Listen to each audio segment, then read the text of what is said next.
I can guarantee. Okay. Yeah. I'll go back to the beginning.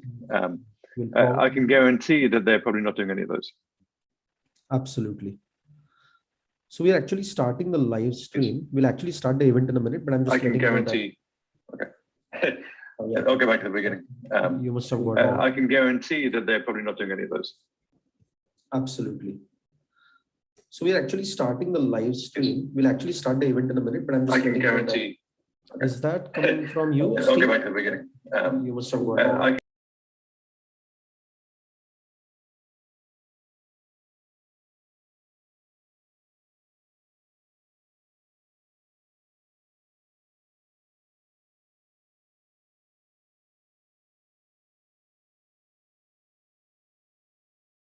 Yeah, okay. Sorry about that. I think I just configured the live stream to start, so that might have gone in a loop for a minute. We'll just be cutting it out later once we edit it out. So yeah, we will start. We still have some time. So just wanted to make sure that the live stream is in place. Okay.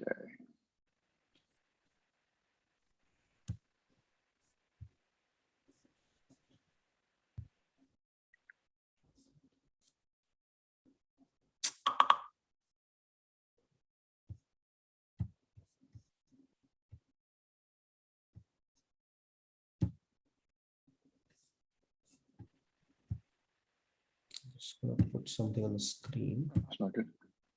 I think we can keep talking, Steve. it's just that nobody will join the event till a little later. There's still some time. Oh, We have 10 minutes for the people to actually start hitting the URL. well, good, because suddenly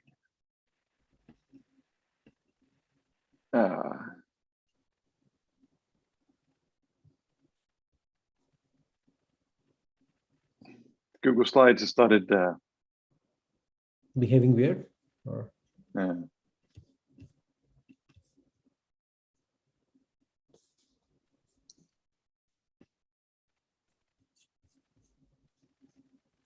I'm just gonna put yeah. So just to give you a little idea of the flow of the meeting, Steve, what I'll be doing is I'll start with introducing the event a little bit. I'll introduce you, and then I'll hand it over to you. Once you finish your presentation, we can start a Q&A. I'll seed some of the questions initially till we start getting some movement from the audience, and we'll kind of make it interactive like that. Thanks.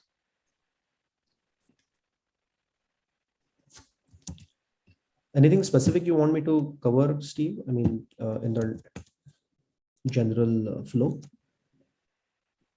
No, then nothing in particular.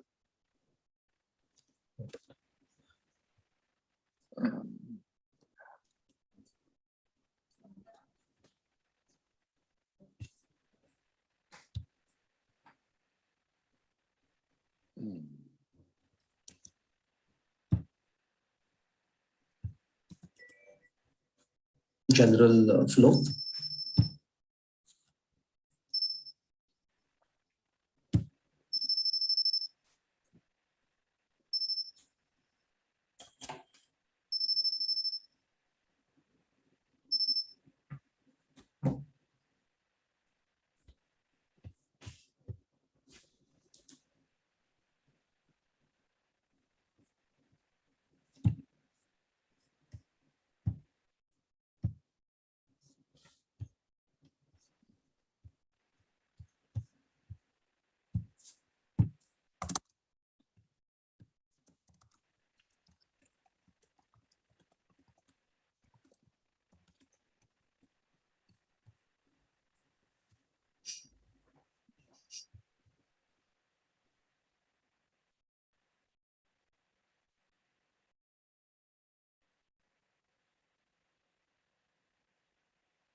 Okay, I think it's fixed.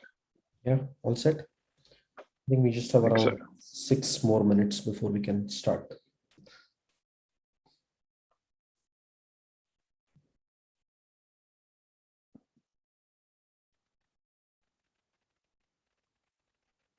Oh, come on.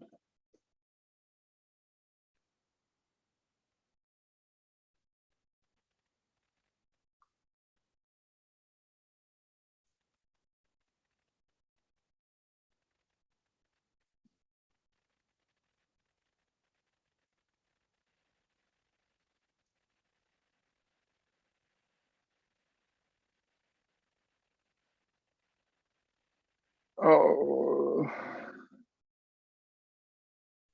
Something I can help with you with, Steve? Something related to Zoom or just Google Slides? Google Slides and does not seem to like.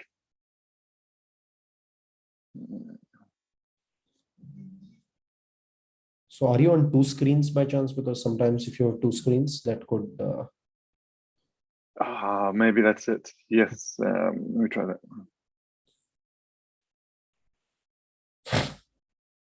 Yeah.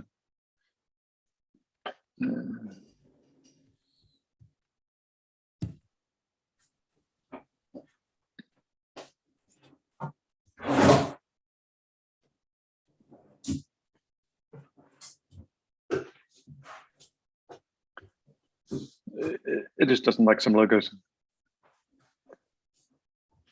Sorry?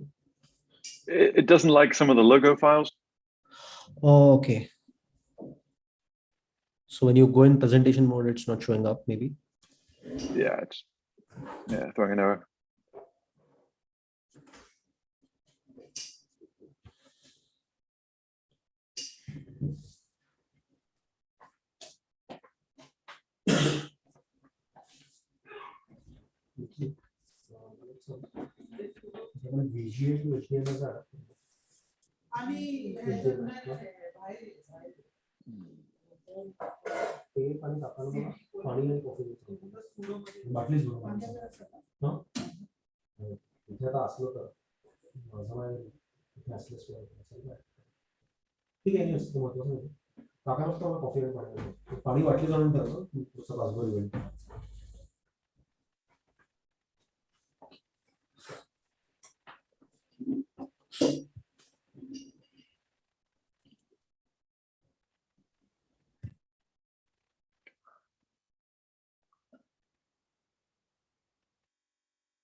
So you all set, Steve? Yeah. Let's do it. Oh, I'll make it work. Yeah, you'll still get, I think, 5 odd minutes as I introduce the event and stuff. So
right, so 1 minute to start.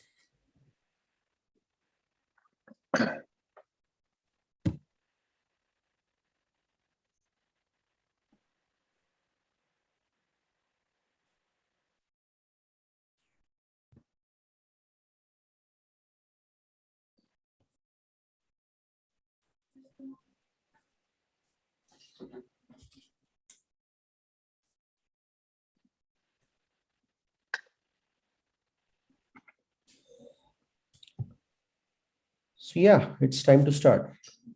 So hi and welcome everyone. Welcome to Joomla Next. Joomla Next is an event that Techjoomla organizes every month to bring you some of the finest speakers in the Joomla space and to kind of remove some of the mystery around what's happening next in Joomla, what's coming next. So we started this event with the launch of Joomla 4.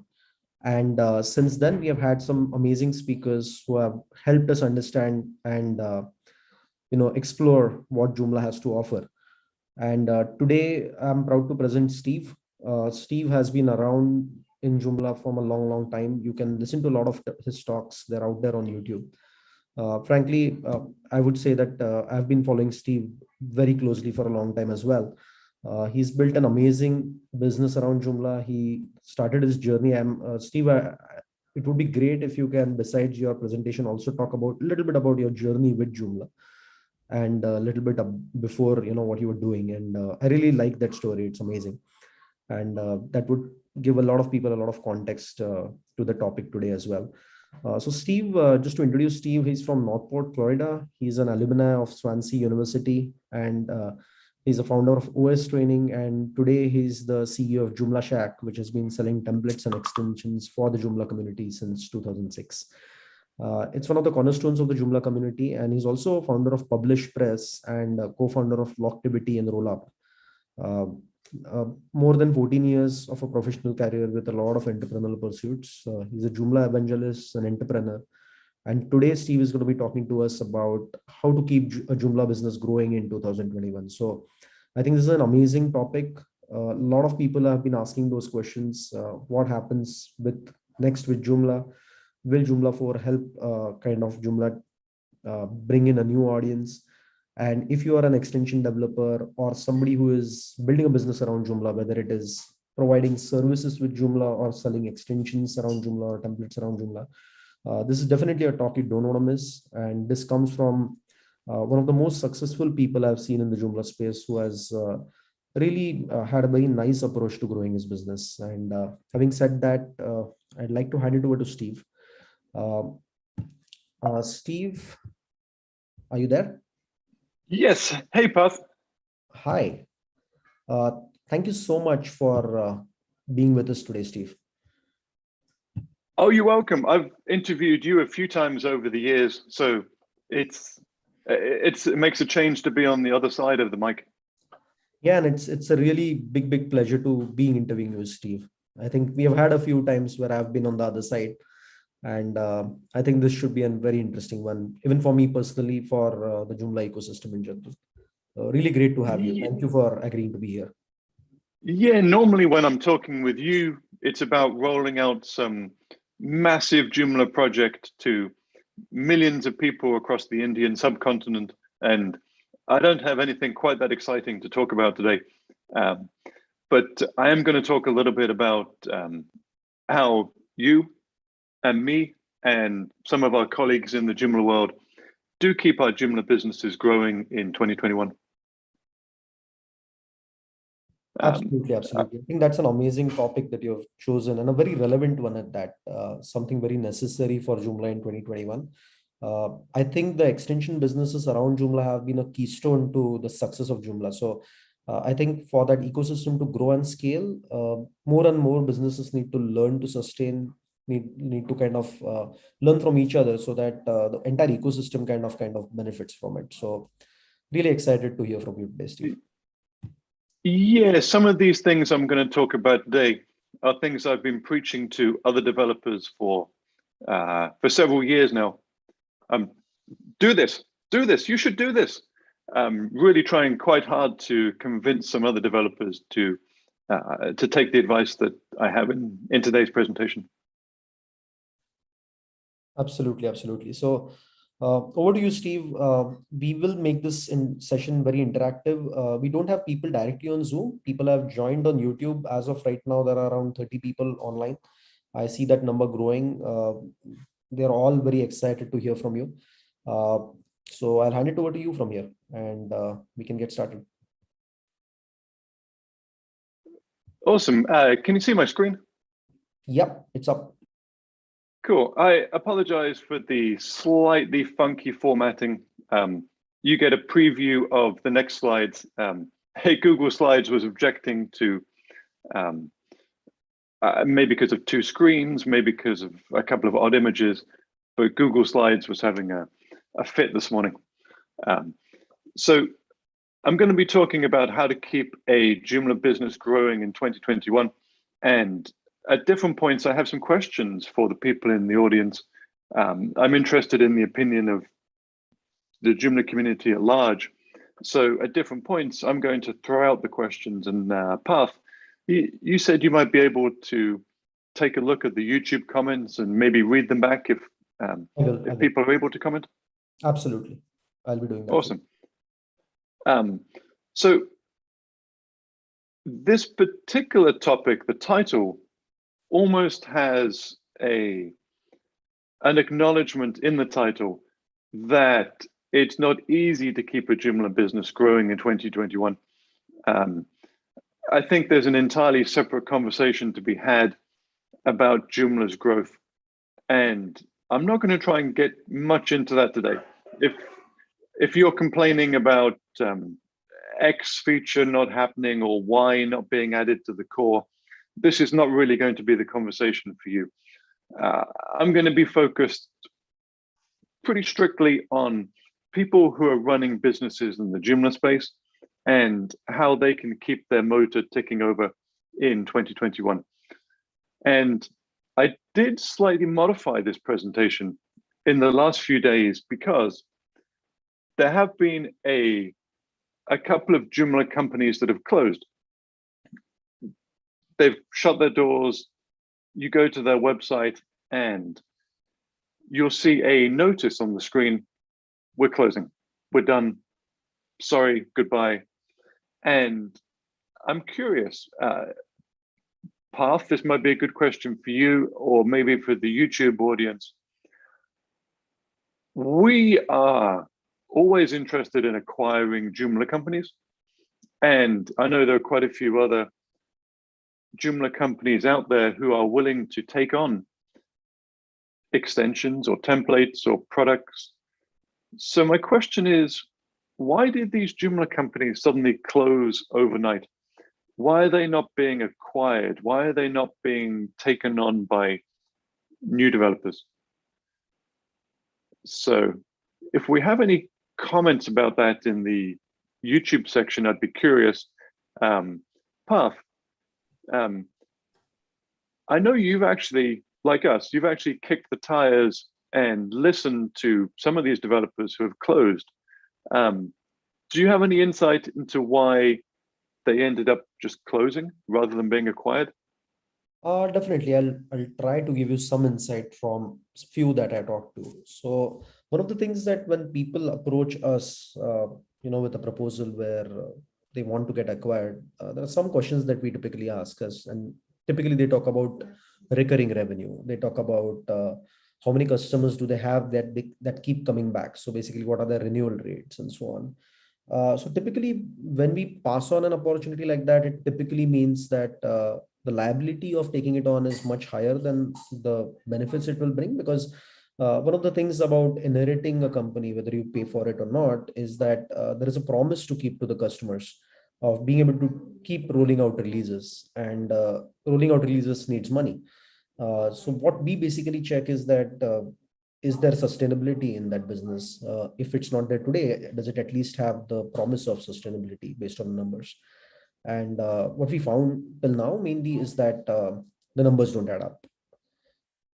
That's Yeah, usually these businesses are closing simply because the numbers don't add up for them. We've been in at Joomlashack, we've been in a slightly fortunate position that about 5 years ago, we wrote a blog post saying that we were willing to adopt Joomla extensions. That if you were looking to get out of the Joomla business, and this was 5 years ago now, then come to us and we will take a long, hard look. And if we can make it work, we will acquire your business. And we ended up acquiring, I think, 24, 25 different extensions, ranging from JCal Pro, which was or still is, a pretty powerful mapping extension, to Shack Forms. We took over XMap, which was an old sitemap and is now called OSMap. And as a result, we got a kind of a reputation in the Joomla community for being willing to adopt extensions from companies that are closing. And so we've had the chance to look at the books of nearly all of these companies that have closed their doors. And I'm not going to share any specifics, but they have one thing in common, and that is that they all have good products. That really was never the problem.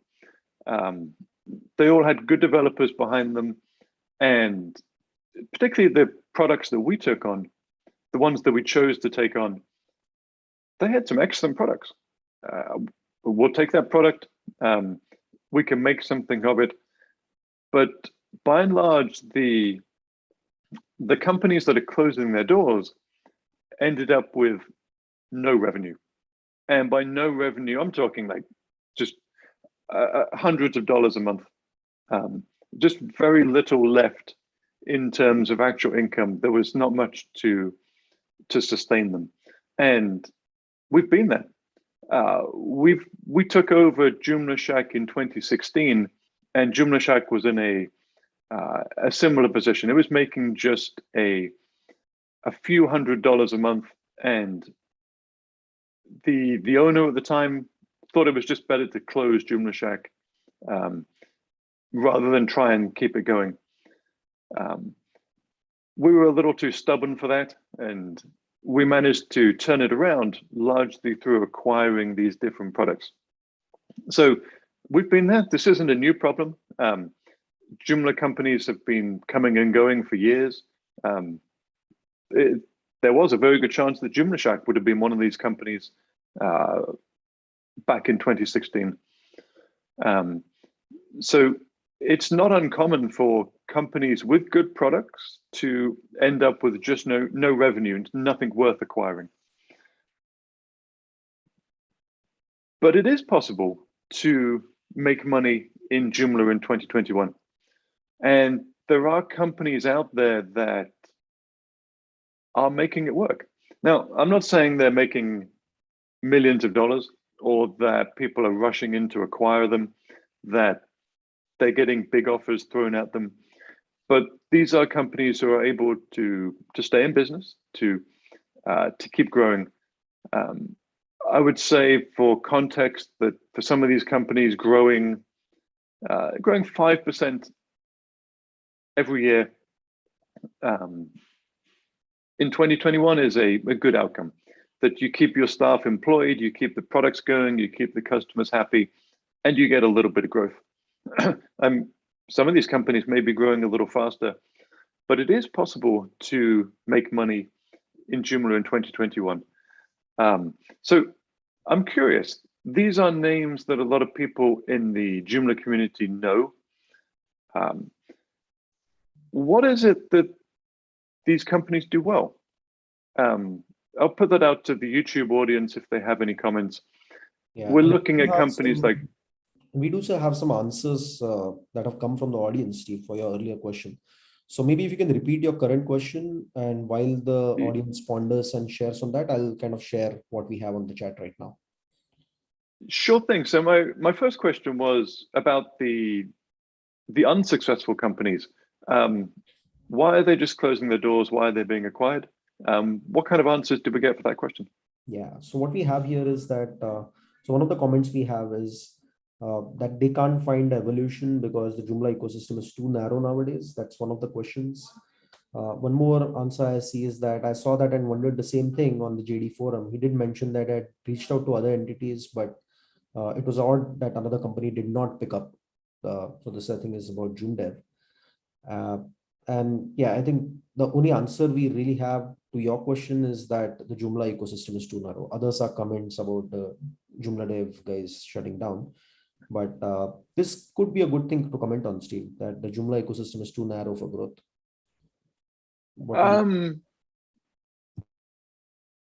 It probably is too narrow for big growth.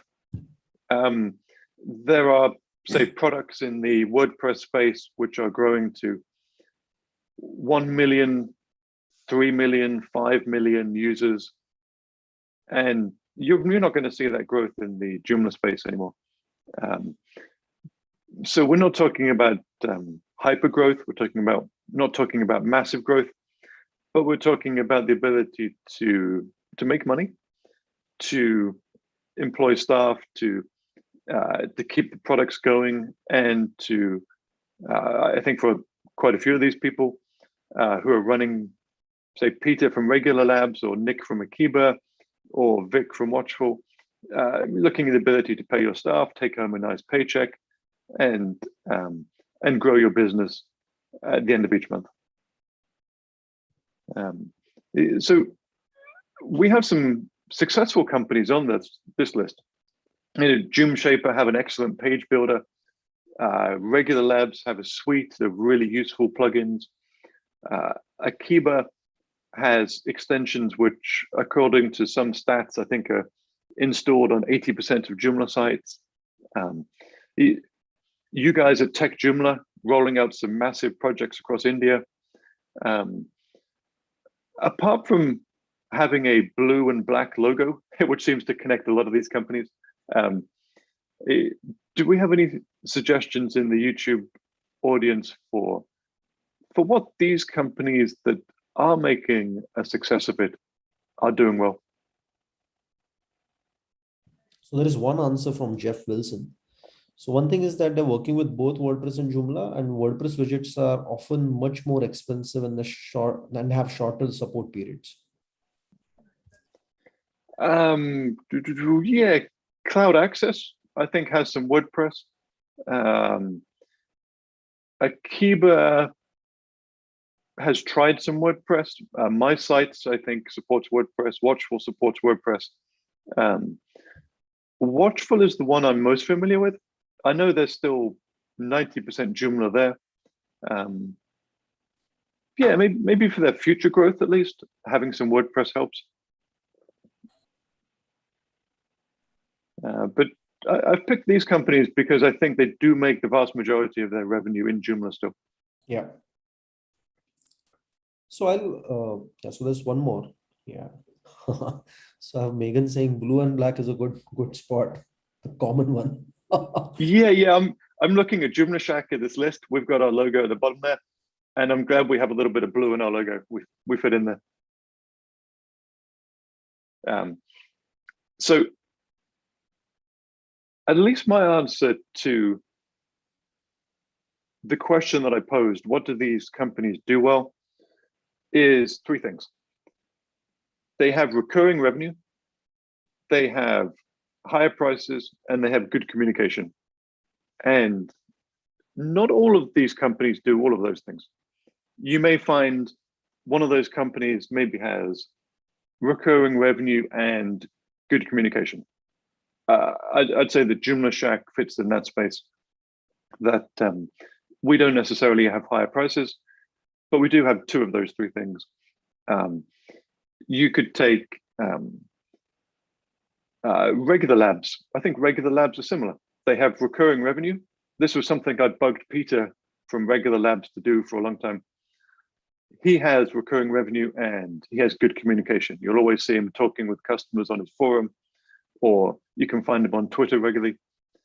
A couple of the SaaS services like Watchful or mysites.guru, they have recurring revenue and higher prices. And I think with Phil from MySites, he's also a pretty heavy user of social media, and you'll find him communicating a lot. And the companies that we have looked at, that we have turned down, the companies that have asked to be acquired, the companies that have offered their products to us, every time I get the email, I can almost guarantee they don't have these three things.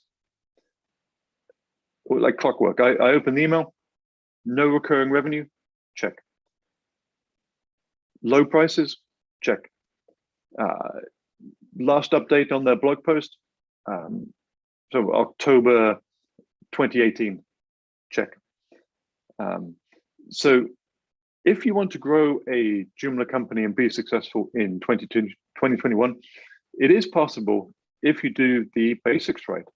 And quite a few of the companies that we've seen try to get acquired have just not been doing the basics right. That's not to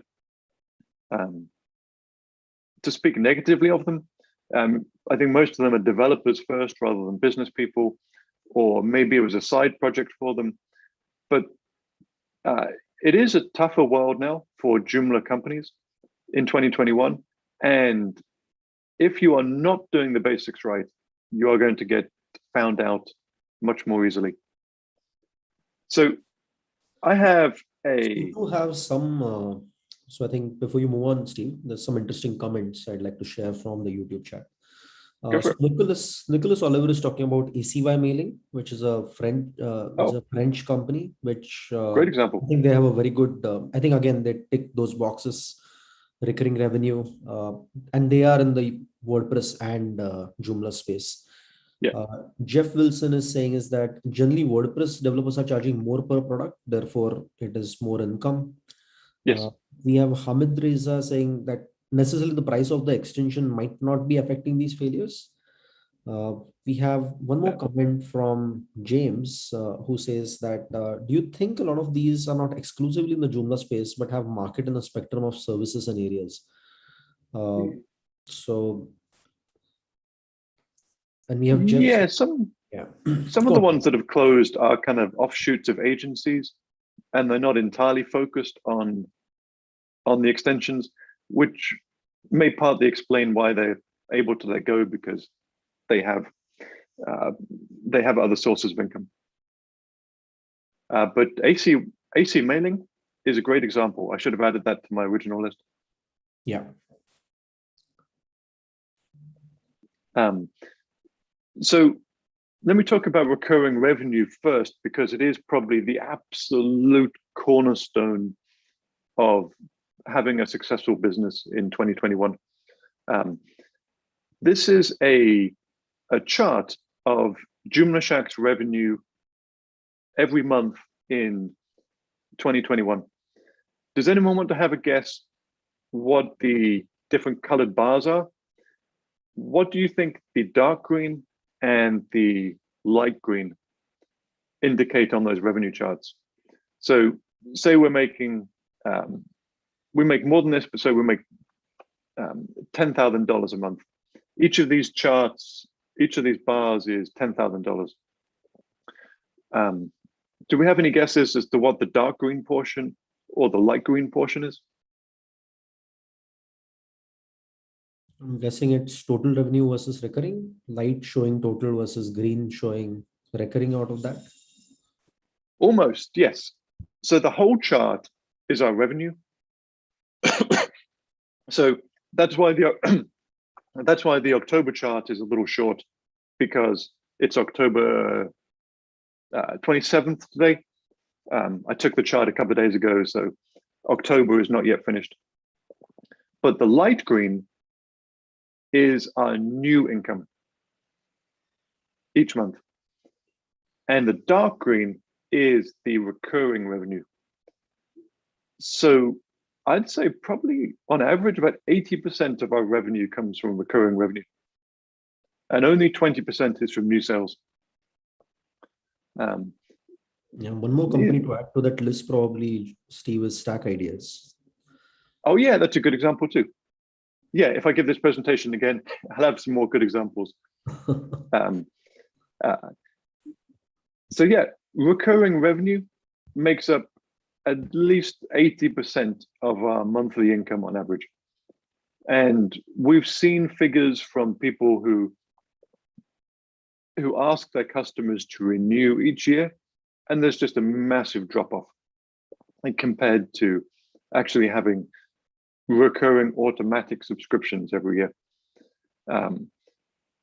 It's just very difficult to build a business unless you can predict what your income is going to be each month. Joomlashack has become almost ridiculously predictable. At the beginning of each month, I can sit down and I can tell you how much money we're going to make and be within a few $100s. And that allows us to hire staff, to sponsor things. That allows us to grow the business, because we know at the end of each month how much money we're going to have in the bank, how much money we can afford to pay in salaries, how much money we can afford to pay for X, Y, and Z. I know some people hate it, but you know what people hate more? That is the developers they rely on going out of business. We do get some complaints, but really not that many these days. And we have a page on our site explaining clearly that we do recurring subscriptions, why we do recurring subscriptions, that it helps us stay in business. And I would say that if you look around the Joomla community and you're looking to buy a product and the developer does not have recurring subscriptions enabled, I'd be a little doubtful as to how long that company is going to be around. Some of the very best ones may be able to make it. I think Nick from Akiba recently turned off his recurring subscriptions for technical reasons. I think Nick is going to be okay. But anyone who doesn't have extensions which are installed on 80% of Joomla sites is going to struggle if they don't have that automatic subscription setting turned on. So if you are looking to build a successful Joomla business in 2021, you need to have recurring revenue, and you need to educate your customers about why it's important and why you do it. We've been banging this drum for about 5 years now, and every time I talk to another Joomla developer, I try and raise this issue with them and convince them to move to recurring revenue as well, if they haven't done so yet. And number two, this was mentioned a couple of times by the YouTube audience already. Higher prices. I think a few of the YouTube audience mentioned this in the context of WordPress plugins, which often charge higher prices. We have a Joomla extension listed on the screen in front of us, and this is a product by someone who is here today. Path. This is a Techjoomla product, right? Yeah, that is a Techjoomla product. $500 for a Joomla extension. Awesome. um, I mean, maybe not every extension can be that expensive, but can you take the audience quickly through what this product is and why you put this particular product to such a high price point? Absolutely, Steve. So initially, it kind of started as a pricing experiment. This was a product that we were building that was going to be complicated to build, complicated to maintain. We were entering a very crowded market, not in the Joomla space in general, but generally. So just to kind of unravel the curtains around it, this is about Shika, our LMS extension. So it's a learning management platform for Joomla. And at that point, when we started, I think Joomla LMS was one of the extensions around, and it wasn't a cheap extension either. It wasn't open source. At that point, it was a closed source kind of an extension, not listed on the Joomla extension directory. And they were charging somewhere around this at that point, a little bit cheaper, maybe, or a little bit more expensive. I don't remember. But the idea was that we wanted to see that if we were building something really serious, something that was enterprise ready on a lot of levels in terms of features, at that point when we started, we wanted to see is that will people buy this? Of course, what we did is that this pricing, when we started, I think we started with like $399 for kind of an early adapter kind of a subscription that we had for 1 year. This product was in beta for a year. We had people using it in production in that state. And then we kind of unraveled this pricing. So in that beta state, we got around 100 customers to use it. And that kind of gave us a confidence that, people will be willing to pay if there is value. And we knew that this was a tough roadmap. This was not a simple product. Typically, that's one more thing, right? And that's a question to you, in fact, that simple products versus complex products. That's, I think, a question. And that should also be a function of a little bit of customer analysis. Because anybody coming in the Joomla space, will they build something so complex? And if they will they need buy something like this, right? It's when you're doing something in a niche like Joomla, it's a decision on multiple levels. But we are proud to say now that we have a lot of people adopting Joomla because they want to use Shika. Awesome. Because those are the kind of features we're building in. So it started as a pricing experiment. I think if we slash prices, we'll probably get more customers for sure. But no plans to do that in the recent future, at least, because there's still a lot to build, very frankly. I would love to make it cheaper. But if you look at, I mean, this is like, even within our portfolio of products, this really stands out, right? Our average prices are anywhere between $30 to $75, mostly $30, most of the subscription. But this is like 10x, right? So as I said, started as a pricing experiment, but I think maybe you don't need things to be this expensive. But yes, you need to price them in a way that you can actually sustain the product long term. Because typically when you're building a product, I feel it's like giving birth to a baby, right? You don't want to leave halfway. You want to make sure that you are there till it grows and, sustains itself. So that's yeah, these products are money losers to build often. Maybe 4 or 5 years ago, we decided to enter the WordPress space, building products there. And it's really taken 4 or 5 years of steady growth and investment to start to see payback and real returns from those products. And the same is true in Joomla as well. These extensions are expensive to produce, expensive to develop, and it's important to put those high prices out there, because these are expensive things to build. I often don't think it's a coincidence that Joomla itself got started 15, 16 years ago, around the same time that a lot of newspapers were starting to go online for the first time. And back in that 2005, 2006, 2007 era, there were a lot of people saying, oh, newspapers should give away their content for free. Just put it online and people will come, we'll figure it out. And I think a lot of companies in the Joomla space had a similar attitude, and it just didn't work. That they got bypassed by WordPress companies who were willing to to put their prices up, maybe not up to $700 a year, but it's really very normal to see WordPress plugins that are $150, $200, $250 a year. So higher prices are essential to keep your business ticking over, particularly as Joomla is not as strong as it was. Path, you mentioned it being a little more niche. If you have slightly fewer customers on offer,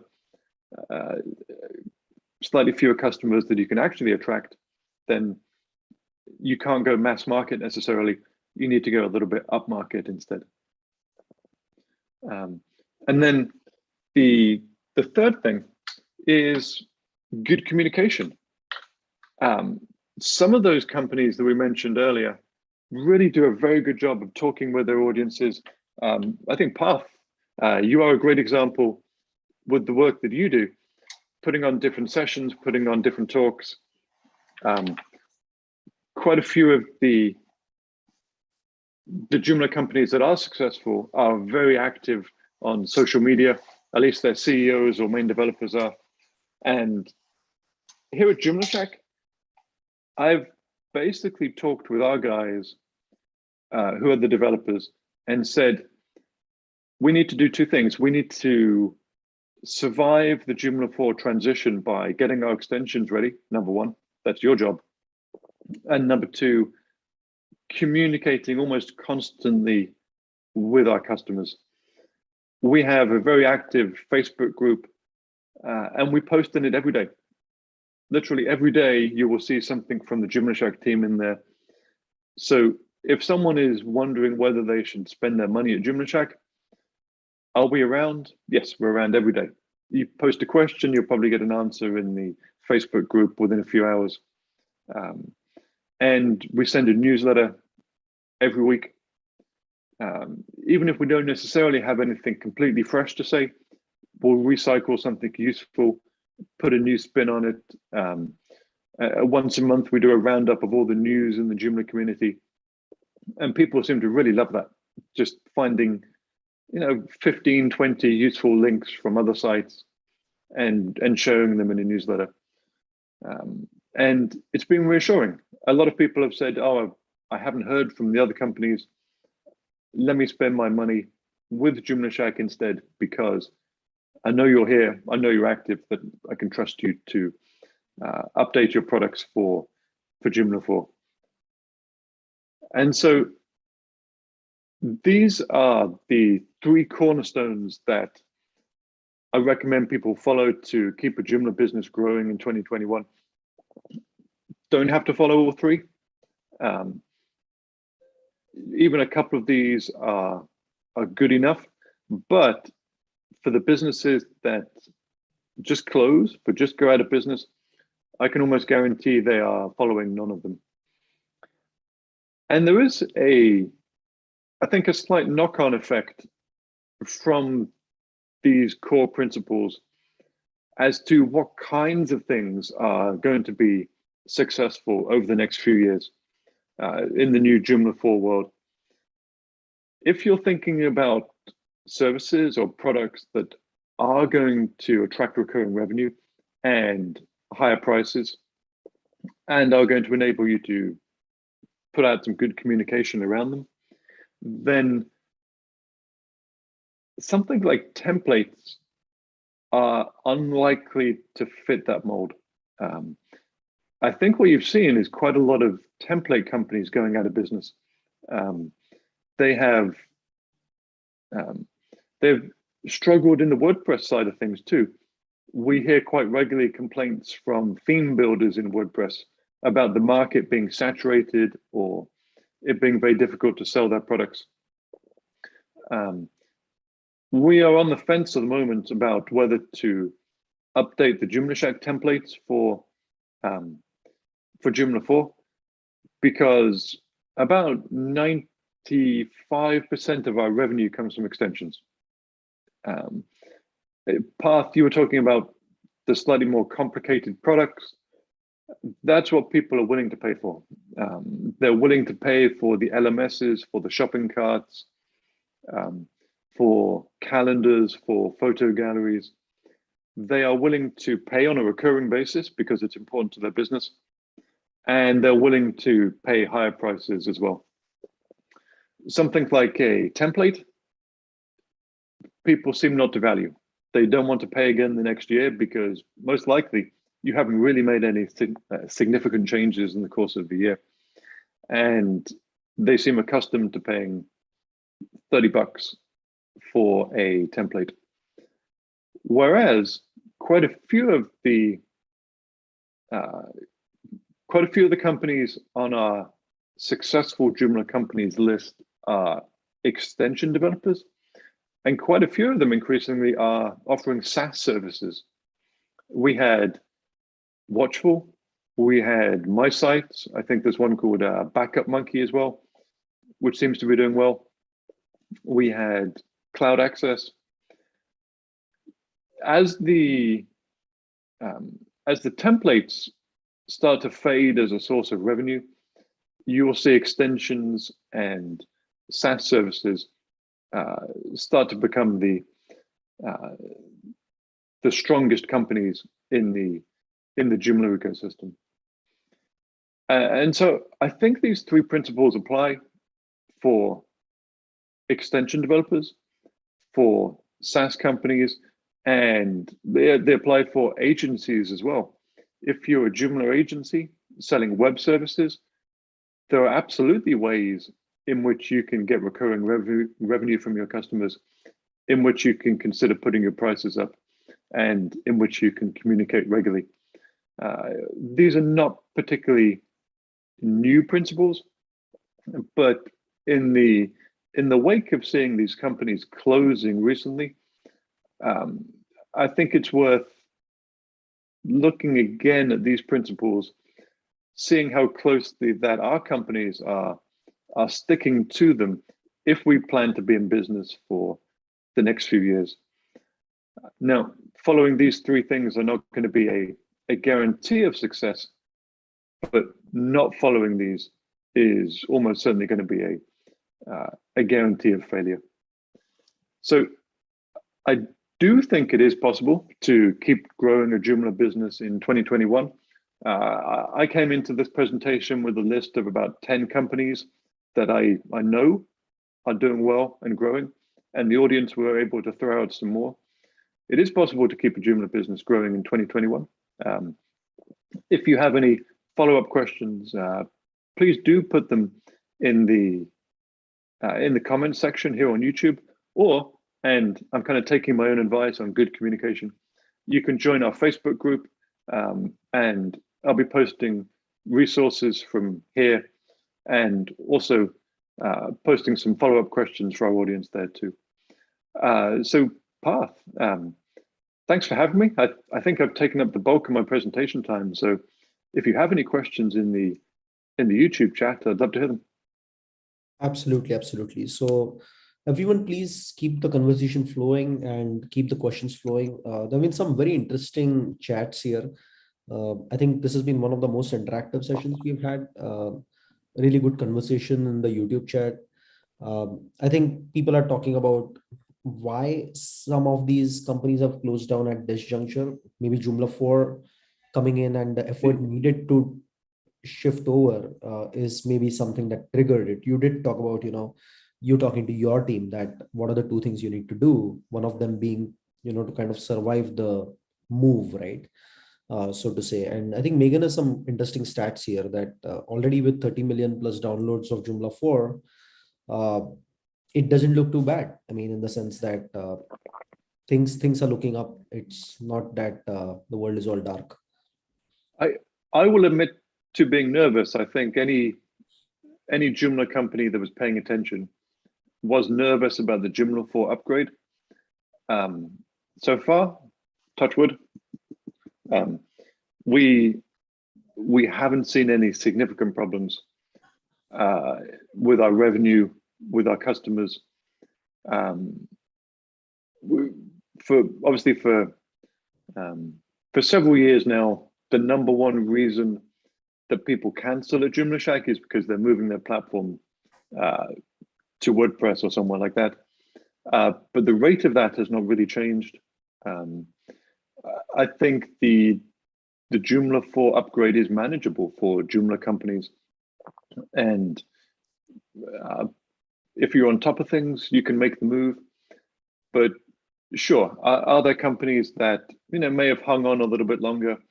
If Joomla 4 hadn't come along, sure, they could have bounced along a little bit longer, but they were probably headed for the same end in the short term anyway. So Cindy has an interesting perspective where she's saying that what she has seen is that why they end up choosing WordPress over Joomla a lot of times is that Joomla extensions in terms of end user design or usability are clunkier compared to WordPress extensions, which seem to be more design first. So would you agree with that, Steve? Yeah, they're definitely more a little more cutting edge often in terms of pushing everything from advertisements and promotional offers to the interface design. We've had a few discussions over the years with companies moving into the WordPress space. It's a bigger market, but it's a lot tougher.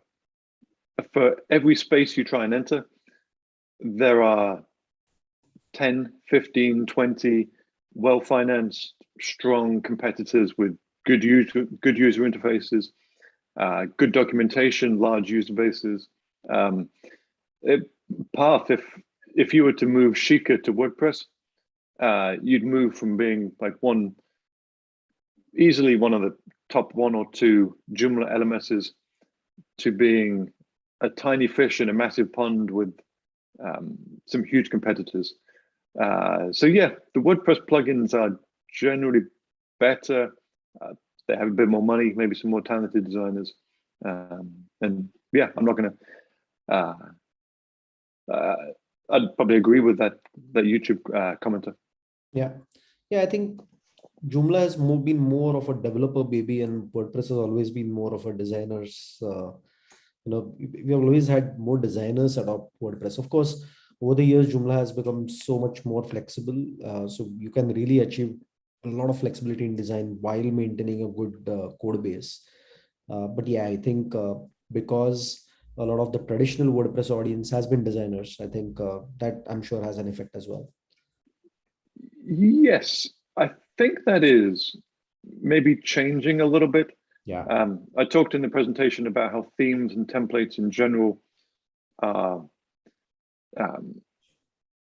shrinking down in importance, down the hierarchy a little bit. I think in WordPress and in Joomla, they're slowly being replaced by the page builder as the central experience. We have Joomshaper on our list of successful Joomla companies. I can't tell you how many support tickets we get that involve SP page builder in some way. Yeah. I think Joomshaper has also taken an interesting route, right? That they don't do just templates, right? They do these simple extensions that will work with a template. So they're kind of trying to provide a complete solution. And yes. I think that kind of pulls a lot of market who are looking at something simple and plug and play, which will help them quickly get there. And I think coupled with a page builder, then it kind of puts a lot of power in the hands of the user, right? Yeah, Joomshaper is a company I admire. Kawashar has done an excellent job building them up. Absolutely. So I think one comment we have is this is not specifically to the question, but Nicholas is saying that the content system in Joomla is more and more an issue, in my opinion. End users don't understand why there is a different UI for articles and some other. I'm not sure he's saying agenda. I'm not sure what that means. Yeah, I'd probably need a few more details to answer that question. Yeah. So absolutely, I think it's interesting that I think the template companies in Joomla were the biggest ones, right? Traditionally, I mean, if you look at the numbers, the likes of Joomlashack, who also closed recently. Joomla has been one of the bigger players. They always had the numbers, right? I mean, whenever I talked to Hung, the kind of numbers he talked about in numbers of users and everything was huge. But you're right. I mean, the ability to keep users sticking to the same template, uh, I think, because designs change every 2 3 years, and that kind of also probably it's easier to acquire users, but it's also harder to retain in the template space. 100%. You take Joomla, they have taken on quite a few extensions over the years. I think they have Joom Social. They've swept up quite a lot of the extension companies. Yeah. Definitely a long way from being a pure template company these days. Yeah. Now I think they're very much like a very mixed portfolio now, definitely. I think one good mention from Jeff is that UTheme seems to be moving in the right direction. Again, Oh, template I, domination. I can't believe I left UTheme off the list of successful Joomla companies. Oh, they're one of the biggest and most successful of the lot. Okay, so already my slide was slightly crowded of successful Joomla companies. Yeah, I wish it gets more crowded, UTheme. Steve, and I hope you have to put like 3 or 4 of them. Yeah, you know, it might make a good blog post. There are successful Joomla companies, and UTheme. I mentioned admiring Joomshaper. I admire some of the SaaS companies. We do work with Watchful. UTheme, right up there in terms of execution, in terms of communication, in terms of the work they do. Oh, I feel like such an idiot for leaving them off the list. One more great name. company. Joomla Tools is another name, I think. Yeah. Oh yeah, Joomla Tools and Joomla Pages, the new service they're working on. It's possible to keep growing a Joomla business in 2021. Absolutely. So I think, I don't think we seem to have any more questions. Sobi Pro, that one too. I think you're getting a lot of fuel for your slides, Steve. By the time these I think you'll need those 3 slides. Well, you know what? I promised to write this up then. Say, hey, people are negative about Joomla in 2021. Maybe you're not going to make $1 million, but here is a list of 12, 15, maybe 20 companies who are still here, still paying good salaries, still making good products, and still making money in the Joomla space in 2021. So yeah, I'll share it with you, Path. I'll write this up. Thanks for the ideas, and if you see any more in those YouTube comments, let me know. Absolutely. I think it would be good to give a shout out to the Joomla companies that are still doing well. Oh, absolutely. I think a big shout out to everyone who is kind of managed to kind of move, especially for companies who have been around for a long time, since the Mambo since the Mambo days to Joomla 1.5 to 3, which was like the last great migration, I would call it. I would say compared to that, Joomla 3 to Joomla 4 is not much of work. So it's not that hard. If you are a Joomla company doing Joomla 3 stuff, I want to move to Joomla 4, it's not that hard. And Joomla 4 will bring a lot of interesting things, which, and like we see some very positive numbers. So if you're still on the fence, I hope this session by Steve kind of helps you take the right step and continue to work with Joomla. I think there is some interesting things waiting to happen with Joomla. And this extension ecosystem is one of the big power drivers of Joomla. I think having solid extension creators with great support and great extensions is what makes Joomla powerful. So yeah, I hope a lot of these guys stick around and the list keeps growing, Steve. Yeah, I hope to see Techjoomla on the list for many years to come. Absolutely. So thank you so much, Steve. We'll definitely have this session is recorded, so we'll have a recorded version up. The live stream will be available as well, the complete unedited version. And we will, Steve, if you could share the deck, we'll also link to it, to your slide share if you have something like that. Sure thing. Thank you so much. This was amazing, and a lot of great learnings even for me. I've been following your blog and your yearly revenue blogs for years. You've always been an inspiration, Steve. So thank you so much for doing this. Oh, thanks, Parth. The same thing too. I've always really been fascinated to see the stuff you've been up to, and just once you've turned the microphone on me for a little bit. Yeah, we'll try to get you back, Steve, with some more interesting stuff as well. And happy Cool. to join any of your events anytime. Thank you, Parth. Yeah, thank you so much. Thanks, everyone. Thank you for joining the session, and keep coming back. We will have this happening every month. We will have great speakers lined up for you, and we'll keep coming back to you with more news on what's happening next with Joomla. Thank you so much.